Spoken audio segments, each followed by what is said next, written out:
Hi, Fiction Room here. Welcome to a place where we share our original fictional stories. Today, we're diving into a tale of transformation. A story about a girl thinking she would have a fresh start in her new school, only to find her problems coming back at her. Sit back and relax as we dive into this story. This story is titled, Now It's Your Turn. Chapter 1, The Bullied Girl. Having the perfect house and family, Samantha was a girl full of joy, always ready to jump into games and share laughs with her friends. They would play hide and seek, tag, or share their made-up stories while lying on the grass while the warm humid air brushed against their faces. Aside from that, she had a never-ending curiosity for knowledge, enjoying discovering the secrets hidden in the world around her. Her days were full of exploring and having fun, which made her happy and filled her life with wonder. All of that changed when she started middle school. All these bright and happy moments began to fade away as she faced new and tough challenges. In the beginning, Samantha didn't think much of it. She thought kids in high school were a little brutal compared to her elementary school, so when she received pinches, punches, and snarky remarks, she brushed it off, believing them to be nothing more than clumsy attempts at humor. However, these moments of teasing grew in frequency and malice. The girls made up a mean story about Samantha, casting her as an outcast. They labeled her weird and a witch, mocking her for the gothic flair that was as much a part of her as her smile. They aimed her clothing, her hairstyle, and her interest in the ethereal and ghostly, stripping away the joy from her school life and leaving her to navigate a lonely and bewildering path. Instead of dwelling on their hurtful comments, Samantha poured all her energy into her studies in hopes of finding peace within the pages of her textbooks. This made her the top of her section and the valedictorian of her whole class, which angered her bullies. When she returned next year, at the start of class, her bullies planted a bombshell that would turn things around. When Samantha entered her school, dozens of flyers were stuck in every inch of the wall, containing fake accusations against her. Students gave her rude looks and gossiped behind her back. As much as she tried to avoid these, the weight of her struggles began to erode her concentration. Day after day, she returned home burdened by a cloak of sadness and isolation. Despite her best efforts to remain engaged, her academic performance started to dwindle, and she found herself retreating further from the warmth of her friends and family. As time passed, the bullying took on a more menacing form. The hallways of the school became a battleground where Samantha was physically pushed around. Her books were frequently sent sprawling across the floor by jeering tormentors. Their cruel words seemed to echo endlessly around her. In a particularly harrowing incident, Samantha found herself imprisoned in a dark closet for hours, her pleas for help muffled by the walls that confined her. Panicked and desperate, she felt utterly alone in her fight for freedom. Seeking aid, she turned to her teachers, only to have her voice drowned out by the conflicting accounts of her peers, leaving her pleas for help unanswered and her situation seemingly hopeless.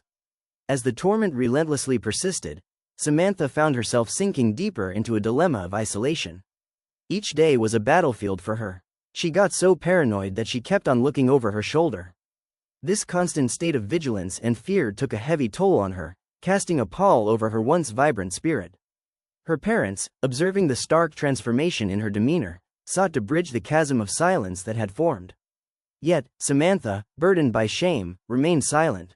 The thought of revealing her ordeal felt akin to admitting weakness, and she couldn't bear the idea of becoming a burden to them.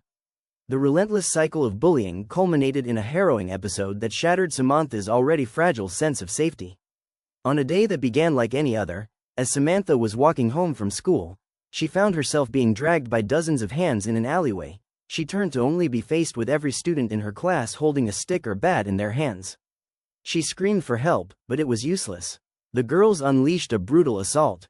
They kicked her, punched her, and slapped her, leaving Samantha with broken ribs, bruises, and lots of wounds. She tried to move, but her whole body ached. Miraculously, a neighbor, who was walking by, intervened upon the scene, rescuing Samantha from what could have been a tragic fate. This incident marked a turning point, exposing the severity of Samantha's plight and the urgent need for change. Samantha ended up in a hospital bed, dealing with both her visible injuries and the deep emotional hurt she felt inside. While in the hospital, she told her parents everything that happened. But their response wasn't what she expected. They were in a tough spot, in a school where money seemed to control fairness, and her family didn't have much power.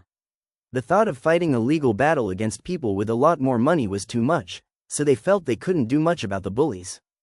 Burning with anger and malice, Samantha reached a breaking point. No longer willing to be a victim, she resolved to take matters into her own hands. Driven by a fervent desire for retribution, she delved into exhaustive research, her quest for vengeance leading her to the shadowy corners of ancient dark magic. When she got back from the hospital, she spent countless hours in the glow of her computer screen. With her expertise in chemistry, Samantha's determination bore fruit. She stumbled upon a solution that resonated with her desire to make her bullies feel the depth and pain they let her experience. With meticulous care, she brewed a potion, a sinister elixir composed of potent herbs and toxic substances aimed at inflicting her tormentors with a taste of their own medicine.